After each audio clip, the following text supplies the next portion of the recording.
নমস্কার, news Renaissance বাংলায় স্বাগত জানাই সকলকে।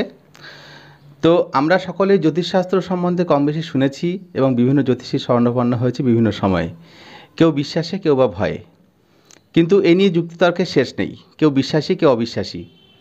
তো আমরা এই মুহূর্তে সঙ্গে আছি, আমাদের সঙ্গে আছেন বিখ্যাত বিজ্ঞান মনস্ক জ্যোতিষী মাননীয় ইখতিয়ার হোসেন মহাশয়, আপনাকে স্বাগত জানাই।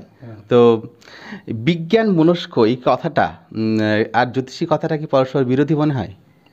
না না, বিজ্ঞান মনস্ক কথাটা এই জন্যই বলা হচ্ছে, কারণ যেরকম ভূগোলের সঙ্গে বিজ্ঞানের সম্পর্ক ওতপ্রোতভাবে জড়িত, বিজ্ঞানের সঙ্গে অঙ্কের সম্পর্ক জড়িত, এরকম এক একটা সাবজেক্টের উপরে এক একটা সাবজেক্ট জড়িত। তো এই যে জ্যোতিষ, এখানে আমরা ভূগোল যে বিষয়টা, গ্রহ নক্ষত্রের বিষয় মানে ভূগোল। তা আমরা এই জ্যোতিষশাস্ত্রে আমাদের দেখি 12টা রাশি, 12টা গ্রহ, তারপরে 12টা হচ্ছে ভাব, এবং সেই 12টা ভাব থেকেই বিচার। আচ্ছা, গ্রহ নক্ষত্রের কথা তো বারবারই আসে জ্যোতিষশাস্ত্রে। তো গ্রহ নক্ষত্র বা উপগ্রহ যেটা চাঁদ, সেটাকেও গ্রহ হিসেবে ধরা হয়। তো এগুলোর প্রকৃতপক্ষে আমাদের মানব জীবনে কতটা প্রভাব আছে? মানব জীবনে যথেষ্ট প্রভাব। এটা শুনলে অবাক হবেন। এই যে আমরা জানি যে নদীতে জোয়ার ভাটা হয়, দিনে দুবার জোয়ার দুবার ভাটা হয়, আমরা বিজ্ঞানে বা ভূগোলে আমরা পড়েছি, এবং সেটা হয়েও যাচ্ছে, আমরা চোখের সামনেই দেখছি। তো এই জোয়ার ভাটাটা হয় কার প্রভাবে? আমরা জানি চন্দ্রের প্রভাবে, চাঁদের প্রভাবে, চাঁদের আকর্ষণেই এটা হয়। তাহলে চাঁদ যদি একটা জলের উপর প্রভাব বিস্তার করে, সে নদীতে জোয়ারকে উপরে তুলছে, দুবার নিচে নামাচ্ছে, এই যে জোয়ার ভাটা আমরা স্বচক্ষে দেখছি বাস্তবে, তাহলে বাস্তবে প্রমাণ পাচ্ছি বলেই বিজ্ঞান।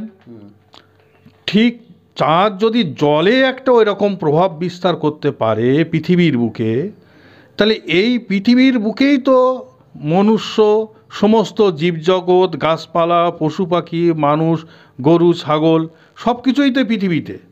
তাহলে এই জীবজগতে সবার উপর তাহলে চাঁদ কম বেশি প্রভাব বিস্তার করছে।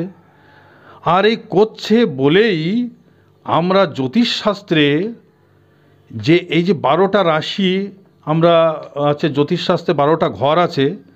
তো এই 12টা ঘরে কার কোন রাশি, যদি কোনো ছেলে বা কোনো মেয়ে, তার সঠিক জন্ম তারিখ, জন্ম সময় এবং সঠিক জন্মস্থান, এই 3টে জিনিস যদি তার সঠিক থেকে থাকে কোনো জাতক বা জাতিকার, তাহলে তার দেখে, জন্ম চার্ট দেখে বলা যাবে তার কোন রাশি। আমরা যেটা হচ্ছে খবরের কাগজ, পত্রপত্রিকায় রাশিফল দেখি, এই রাশি আমরা বলা যাবে।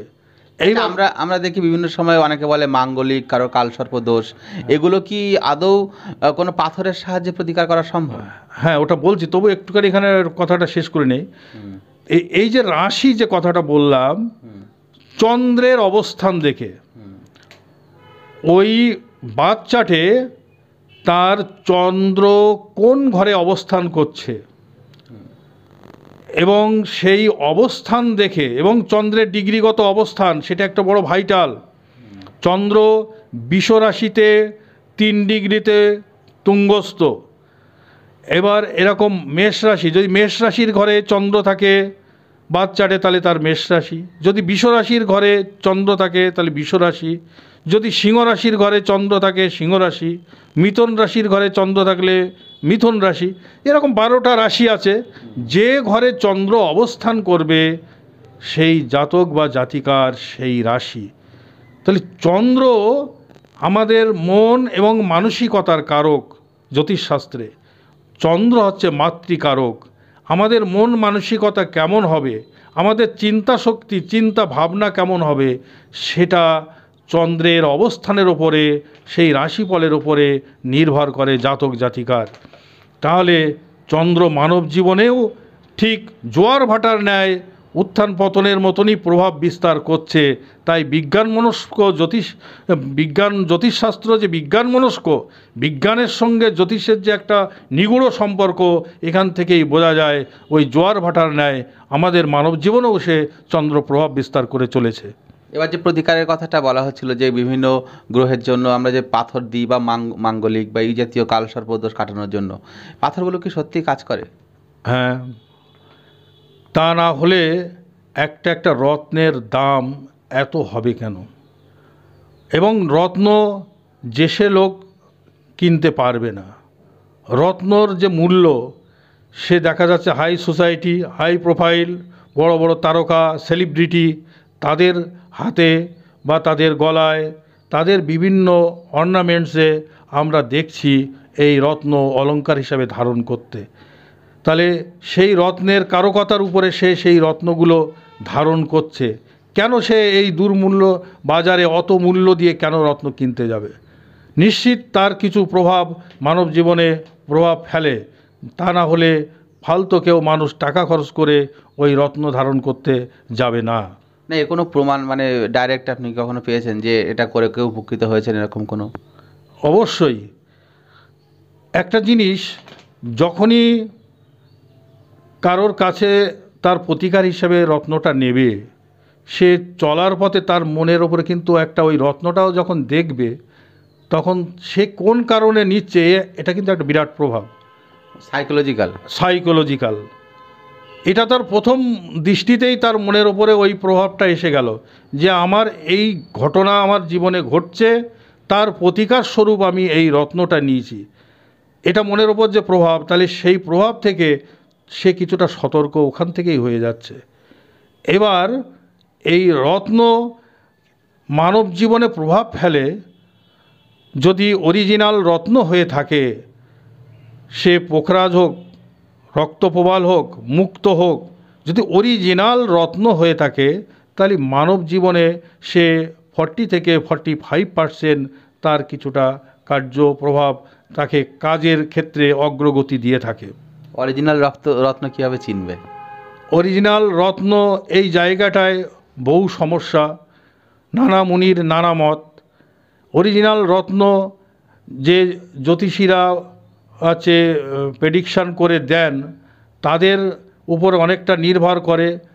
তারা তাদের জ্ঞান, তাদের যে বোধ, তাদের যে বিচার ক্ষমতা, তার উপর সেটা অনেকটা নির্ভর করে এবং অনেক কিছুটা বিশ্বাস।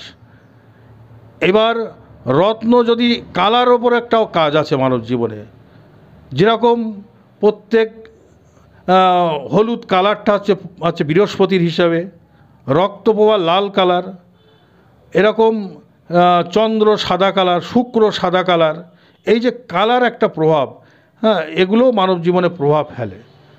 তো এই যে রত্ন ধারণ করা হয়, সেই রত্নের কিছু না কিছু তার কাজ আছে।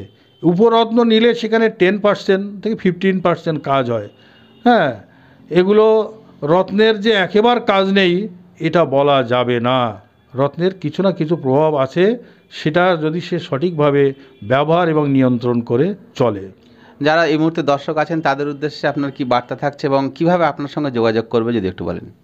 হ্যাঁ, এই যে জ্যোতিষ বিষয়ে যদি জানতে চান, তাহলে আপনারা আমার যে মোবাইল নাম্বার 8001112948 এই নাম্বারে যোগাযোগ করতে পারেন।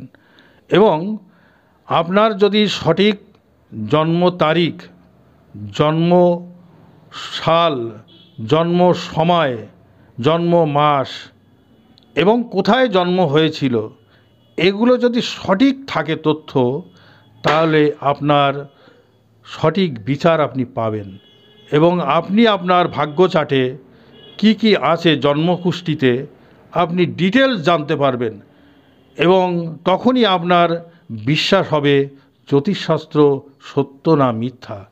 এটাই হচ্ছে শেষ কথা। কোথায় কোথায় আপনার চেম্বারে সেগুলো একটু বলুন। মসলন্দপুর স্টেশনে আছে, তারপরে টাইম কবে? সেখানে শনিবার রবিবার বিকাল 4টে থেকে 7টা। তারপরে তরণীপুর বাস স্ট্যান্ডের পাশে Beregopalpur bus stand, Panchpota Gobardanga Bongaon line, ওখানে বিকাল 5টা থেকে রাত 8টা, আর সকালে বাড়িতে দেখা হয় স্বরূপনগর বিথারি গ্রাম। ধন্যবাদ।